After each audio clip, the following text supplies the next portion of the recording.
So I am Professor Jean-Charles Fruchard, President of the Hercule Foundation, and I am very pleased to lead this significant webinar on gangrene and foot ulcers, which pose a major health issue in diabetic patients. It is my honor and pleasure to introduce our speaker, Dr. Paul Ridker from Harvard University, whose groundbreaking research has greatly contributed to our understanding of inflammation in cardiovascular diseases. Of particular note is Dr. Ridker's involvement in landmark trials such as the Jupiter trial and the CONTOS.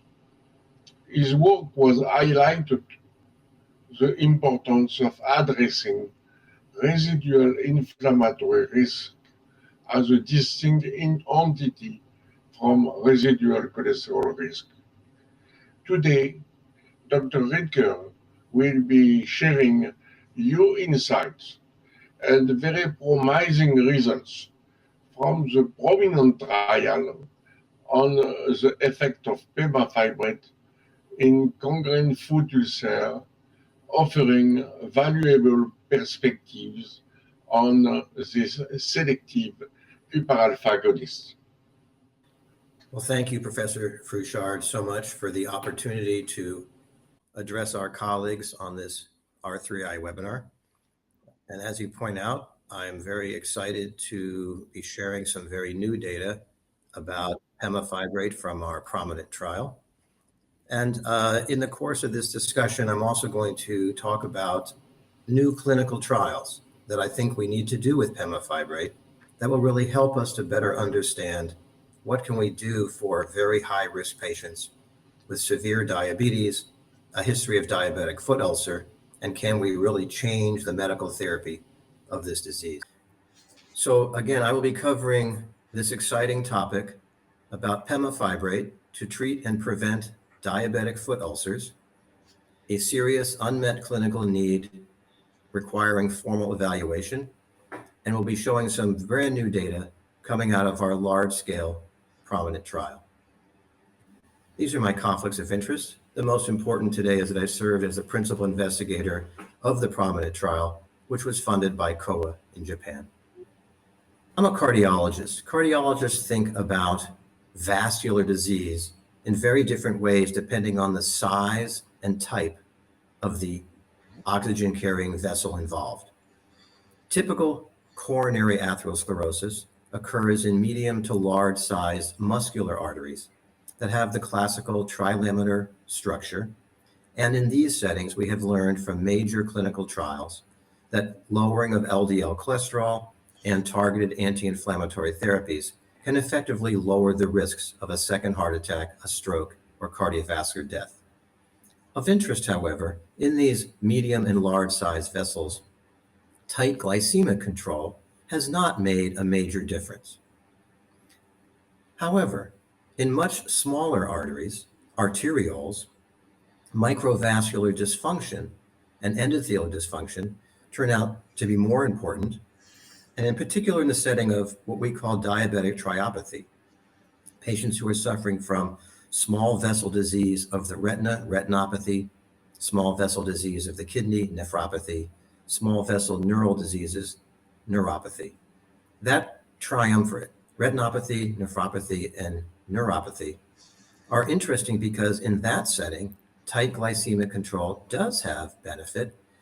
And while we still give anti-inflammatory therapies and we still give lipid-lowering therapies, these tend to be a little bit less effective. Well, today I want us to focus on diabetic ulceration, which is classically a small vessel microvascular disease.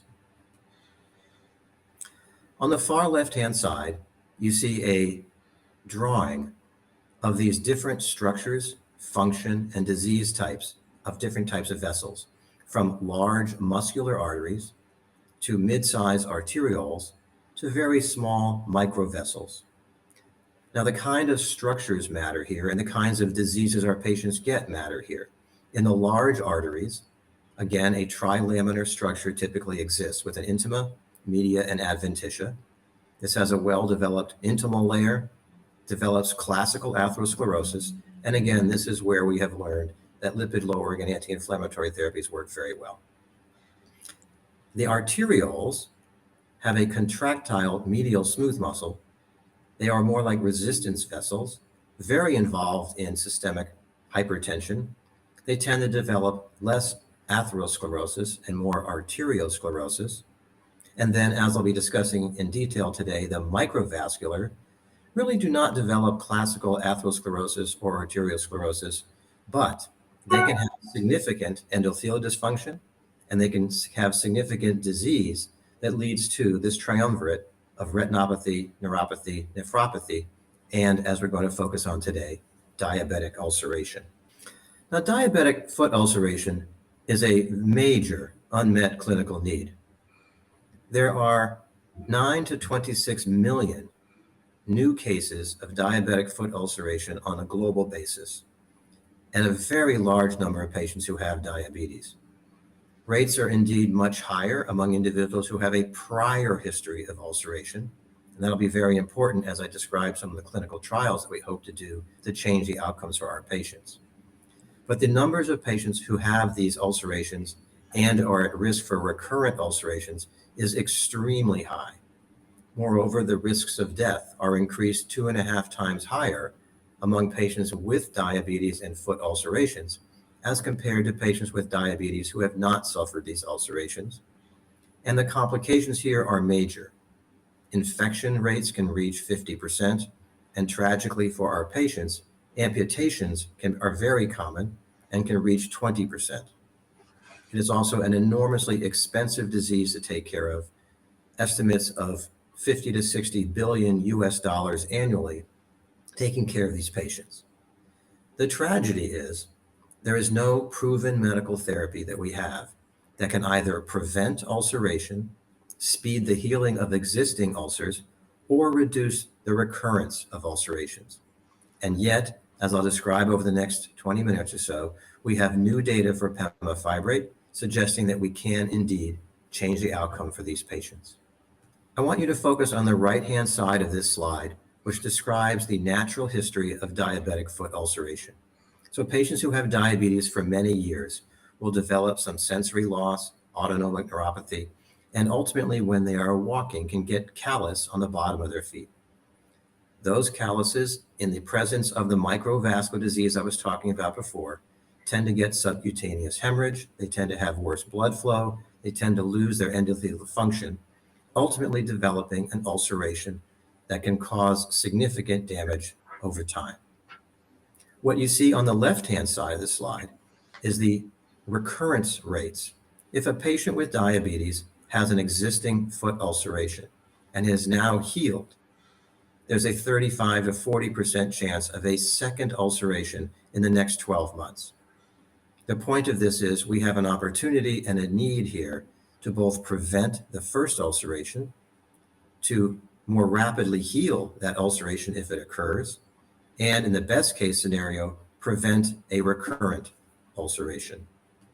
Now, the current treatment options for diabetic foot ulcers are almost entirely surgical. Our surgical colleagues have been revascularizing lower extremities. There are some interesting surgical bypass procedures that have been done, but in general, these are temporary solutions at best. We live in a modern time when systemic therapies that reach the entire body and can treat the entire patient must be the way we go. Surgical opportunities are limited, and the most important issue for today is that there is no substantially effective medical therapy to either treat or prevent these catastrophic complications for our patients.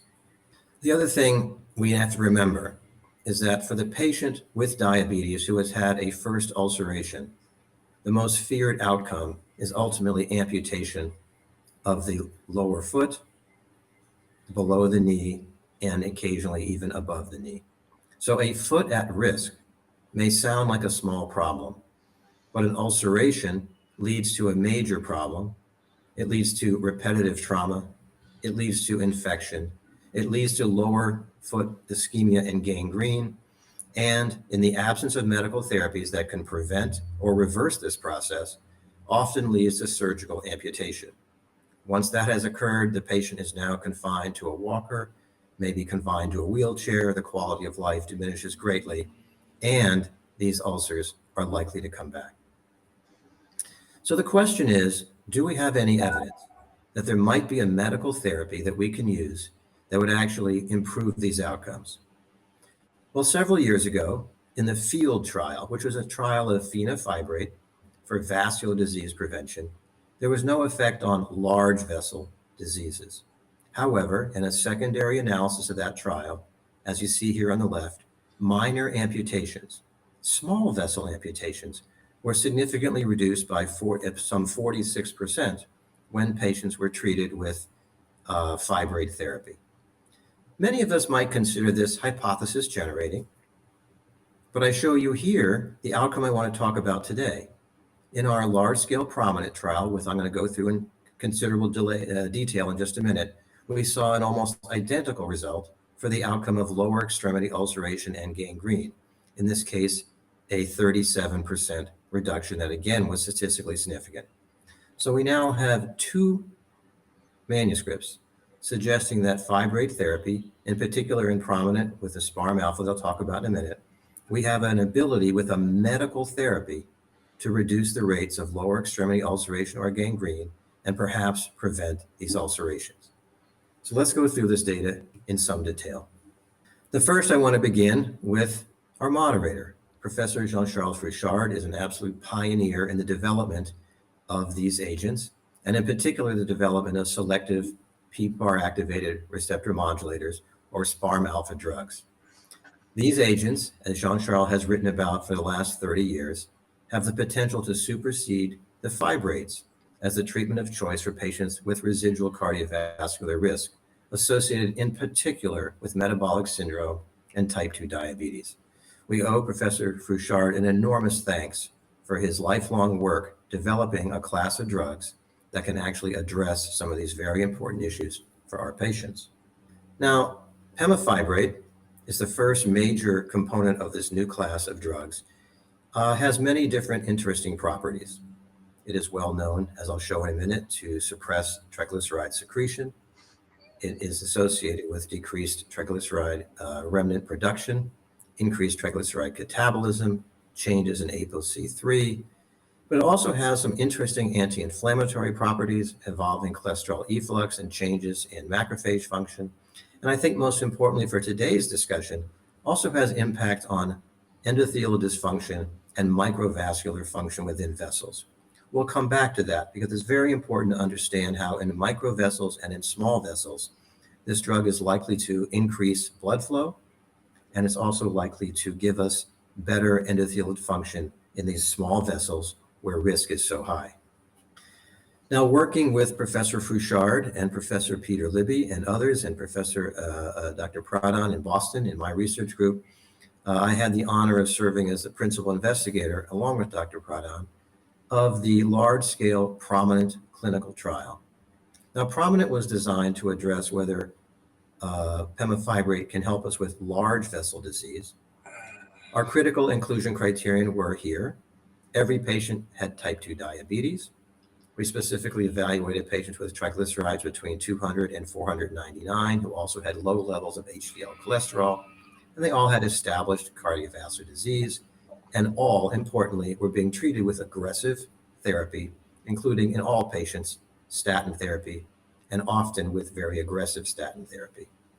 Very few exclusion criterion: severe liver disease, severe renal disease, and type 1 diabetes. Now, the prominent design was at one level very simple. We had a placebo run-in, followed by randomization to standard of care plus placebo or standard of care to Pemafibrate, 0.2 milligrams given twice daily. The trial was conducted globally. And I want to point out, important for this discussion today, that 1/3 of our patients had no prior history of atherosclerosis. They were primary prevention patients. And 2/3 had a history of known atherosclerotic disease or were secondary prevention patients. But again, all have type 2 diabetes, they have a mixed dyslipidemia, and they're on aggressive background therapy. I should say right up front, I want to thank COA for the enormous collaboration that we did on a global basis. Prominent enrolled nearly 10,000 patients from 24 countries worldwide. We had a magnificent executive committee and steering committee. And again, I want to thank all the participants who helped us with this major multinational clinical trial. The patients who were in the study is very important to understand in terms of diabetic foot ulceration. Of the roughly 10,500 patients enrolled, the median age was 64 years. Patients tended to be obese. All have type 2 diabetes, and importantly, almost half have a duration of diabetes of at least 10 years. Approximately 28% were women. Many were current smokers. And important again to understand the possibility of using pemafibrate to treat diabetic foot ulceration. Background therapy was excellent. Almost every patient is on a statin, 2/3 of which were high-intensity statins. Patients were on ACE, ARBs. Many patients were on SGLT2 inhibitors. And you can see that the LDL cholesterol is very well controlled with levels in the 70s, triglycerides in the 260 to 270 range. Now, as was anticipated, pemafibrate was very well tolerated and led to substantial reductions in both triglycerides, shown on the left, and importantly, remnant cholesterol, shown on the right. As also anticipated, there were small increases in LDL cholesterol and ApoB. I can tell you in other data that we have in preparation, these did not adversely impact upon the outcomes of the trial. So, what did we discover in the prominent trial? And what did we find out about divergent outcomes for medium and large vessels as compared to small vessels? This is the opportunity we have in front of us. So let me begin with the large vessel disease. This was the outcome of myocardial infarction, ischemic stroke, coronary revascularization, or cardiovascular death. Now, these are all medium to large vessel outcomes. And as this audience is aware, as we published in the New England Journal of Medicine at the end of 2022, we did not see any benefit or harm associated with this drug. So far, so good. But this is the data that we find so exciting. In a pre-specified analysis looking at small vessel disease, we saw exactly what was seen in the prior Pemafibrate trial. That is to say that pemafibrate was associated with a reduction in ulceration or gangrene of nearly 37%. Now, these data are very interesting, and we believe need large-scale confirmation and could radically change the outcome for our patients. So we are hoping to conduct 2 current ongoing trials with pemafibrate. One, a treatment trial in which we would take patients who have an existing foot ulcer and a long history of diabetes, and then among roughly 250 patients, try to find out whether or not pemafibrate can speed the time of healing of that initial ulcer. So this is a time to healing treatment trial of patients with type 2 diabetes and existing foot ulcers. The second trial would take those patients who had just recently healed their foot ulcer, but we know have 40 to 50% recurrence rates at 12 months, and see if we can prevent the recurrence of a second ulceration by giving, again, the same drug, pemafibrate. This will require about 1,750 patients, will probably take 3 to 4 years. But this could really change the outcome. This would be the very first therapy that truly improves outcomes, that does not require surgery in these high-risk patients. So let me try to take you through the rationale of this. First and most important, in the main prominent trial, we found that pemafibrate was a very safe drug. There was no increased risk of any serious adverse events, no increased risk of infection, no changes in myopathy. We had small increased risk of venous thrombosis, that was known from the Pemafibrate trial, and small increases in kidney issues, that was also previously known. So in these new trials, we will simply not enroll patients who have a history of venous thrombosis and will be cognizant of any evidence of renal dysfunction. But the most important issue is we had, if anything, improvement in hepatic function. There's a lot of interest in using drugs like pemafibrate for NAFLD and MAFLD. And we had, if anything, reductions in liver issues and in non-alcoholic fatty liver disease. So it's a very safe drug, and we know who should not receive the drug. So I show you again the second time this slide. 2 completed randomized trials. On the left, the data from field small vessel amputations. On the right, the data from prominent lower extremity ulceration or gangrene. Both of these, however, are secondary endpoints of these other major clinical trials. So we believe the time has come to go ahead and find out directly, can we do this? So my colleagues here in the United States have proposed doing 2 simultaneous FDA approval trials, which we would conduct at the same clinical sites, partly in the United States, perhaps elsewhere. If successful, will give us 2 interrelated and important FDA approvals for this drug. As I said, the first would relate to the treatment of existing diabetic foot ulcers, and the second would relate to the long-term use of Pemafibrate to prevent recurrences of these foot ulcers and to prevent the recurrent amputations. Let me go through some details. The first would be a diabetic foot ulcer treatment trial. This would involve 250 patients with long-standing diabetes who have existing foot ulcers. They'll be randomly allocated to Pemafibrate or placebo.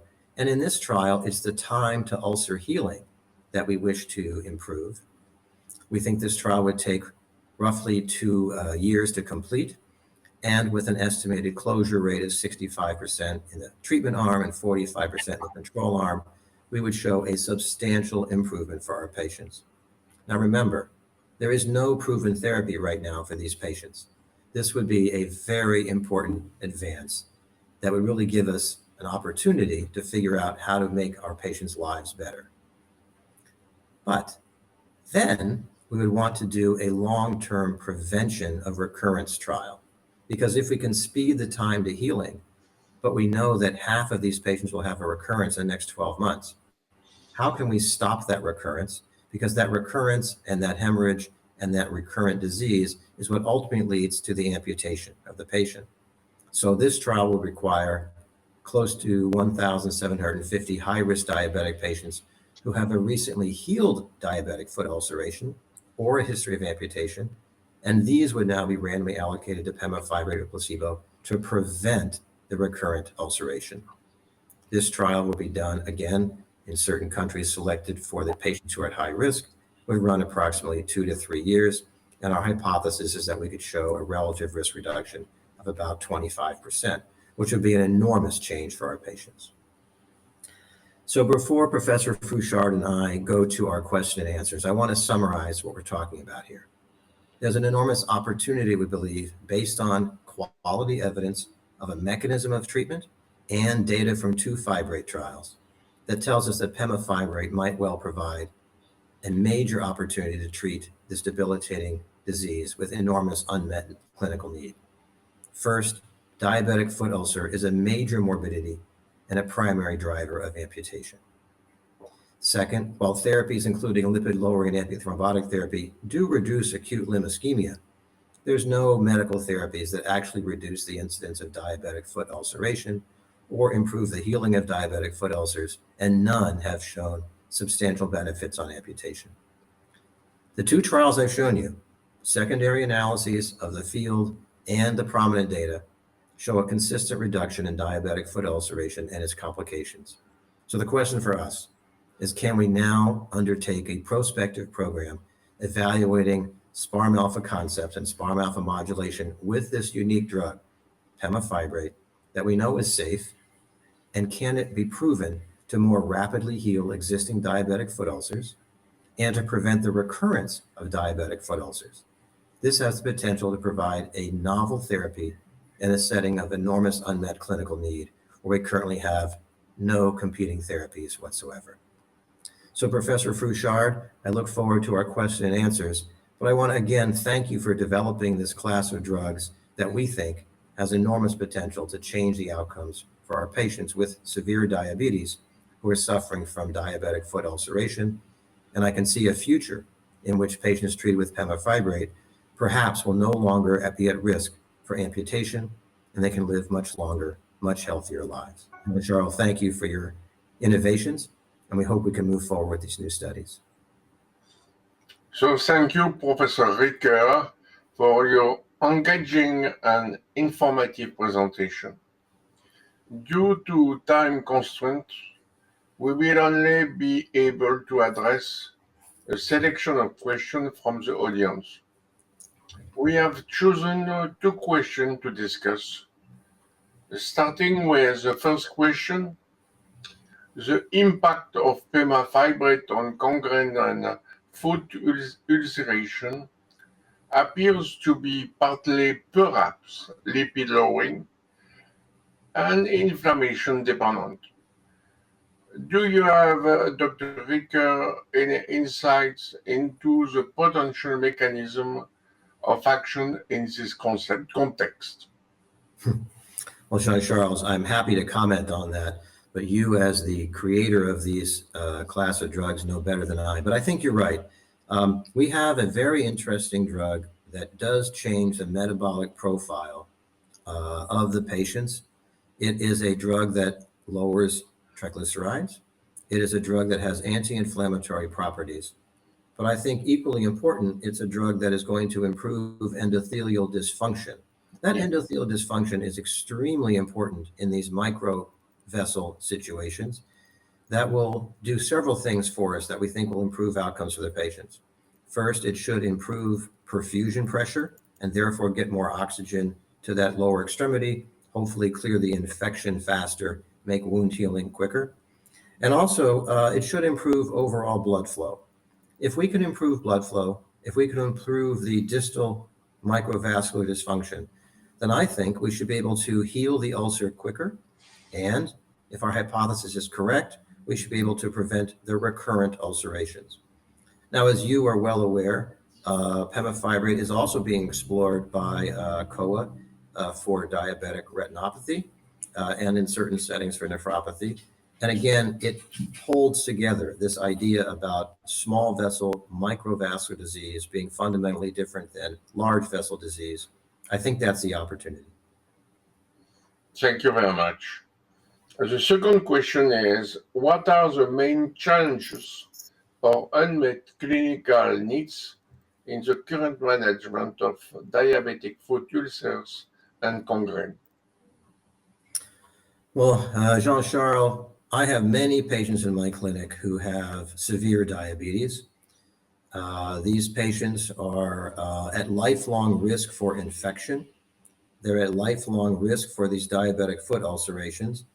Now, we know they're also at lifelong risk for increased rates of heart attack and stroke and renal failure.